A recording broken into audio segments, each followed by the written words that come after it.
देखिए आज आपको हिंदी में हिंदी वर्णमाला के अक्षर मतलब स्वर व्यंजन और संज्ञा भी और एक ये कविता के माध्यम से सर्वनाम भी हो जाएगा, क्रिया भी हो जाएगा, प्रश्न भी हो जाएगा, पुल्लिंग एक वचन हो जाएगा। इसके बाद आगे जो है फिर कल बताएंगे। ठीक, ये लिखा है कविता के माध्यम से वर्णमाला हिंदी की वैज्ञानिक मनभावन 13 स्वर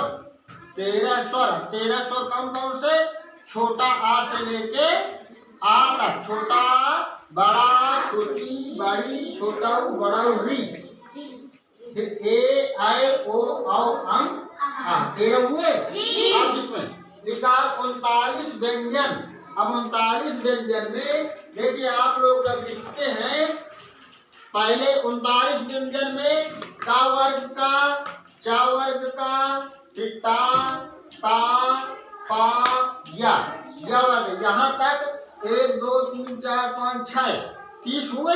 30 कितना हुआ? 30 ये हो गए। फिर षटकोण वाले सा से, ये षटकोण वाले सा से सा खा सा हा छा त्रा ज्ञा 6 ये हुए।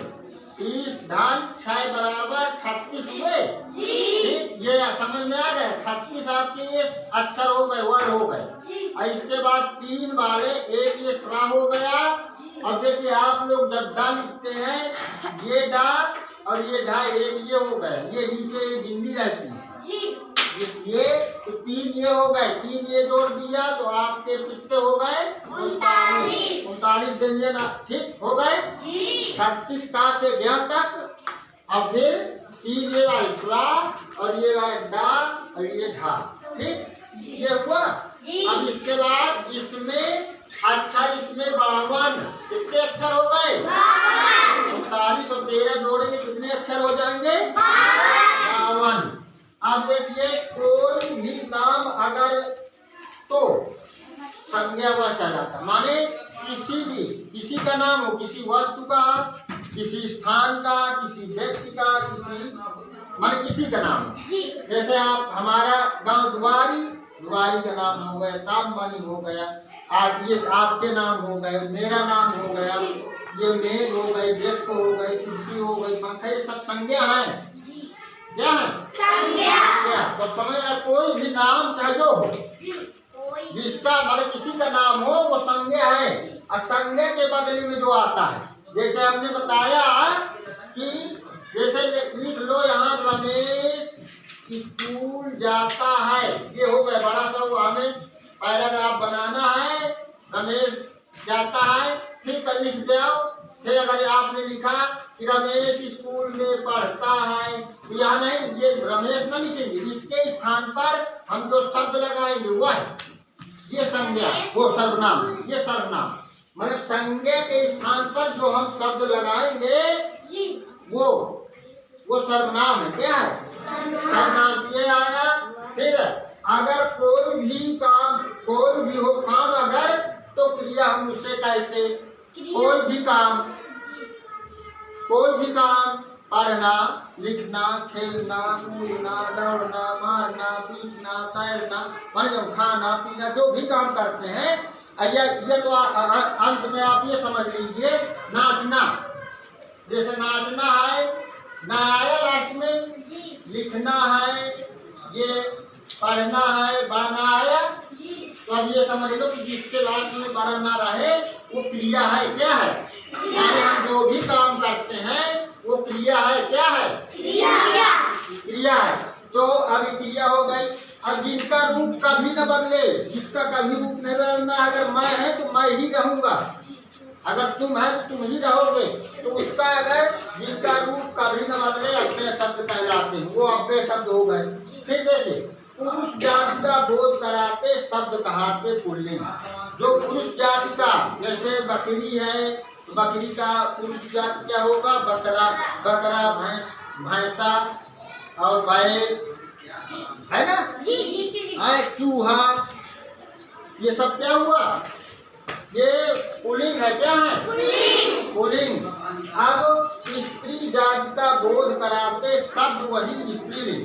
अजीब में स्त्रीलिंग जैसे बता दिया बकरी, गाय, भैंस, भैंस और लड़की, ये स्त्री जाति है ना। औरत हो गई, महिला हो गई। बात नहीं तुम्हें नहीं बोलना, पहले समझ लो। फिर संख्या में हो एक अकेला, अगर एक अकेले है, जैसे हम किसी का नाम ले लें कि है सालू, तो अकेले है। अब अगर एक से ज्यादा है कि हम कहते सारे लोग आ जाओ, सब लोग आ जाओ, तो क्या होगा? बहुवचन हो जाएगा। तो हिंदी में केवल एक वचन, दो बहुवचन होते हैं। और फिर संस्कृत में एक वचन, द्विवचन और बहुवचन। संस्कृत नहीं होती है, अभी हम हिंदी का पढ़ा रहे हैं। ठीक, अगर एक से ज्यादा हो तो बनता बहुवचन। ये समझ में आया। अब आपको देखिए ये संज्ञा भी नहीं याद करना पड़ेगा, ये समझ लो कि किसी का भी नाम, कोई नाम हो, आगरा, करबी, बांदा, पहाड़ी, आदमी का नाम हो, पंछी का, साइकिल, मोटरसाइकिल, तो जान जाओ कि संज्ञा है।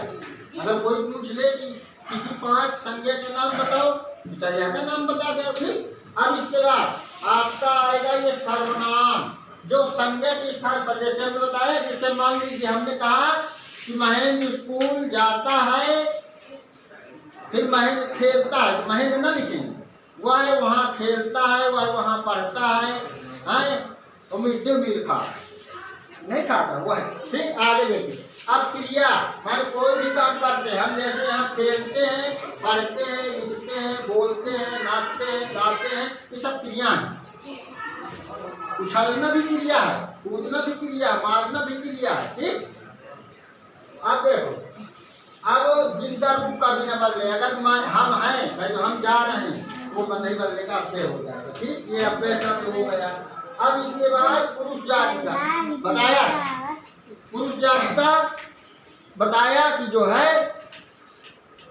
कि पुरुष जाति का जैसे बताया ना कि भैंसा हो गया, और क्या हो गया, बकरा हो गया, बैल हो गया, और चूहा हो गया, और घोड़ा हो गया, और बकरी स्त्रीलिंग हो जाएगी, बकरा। भेड़ी का भेड़ा हो गई,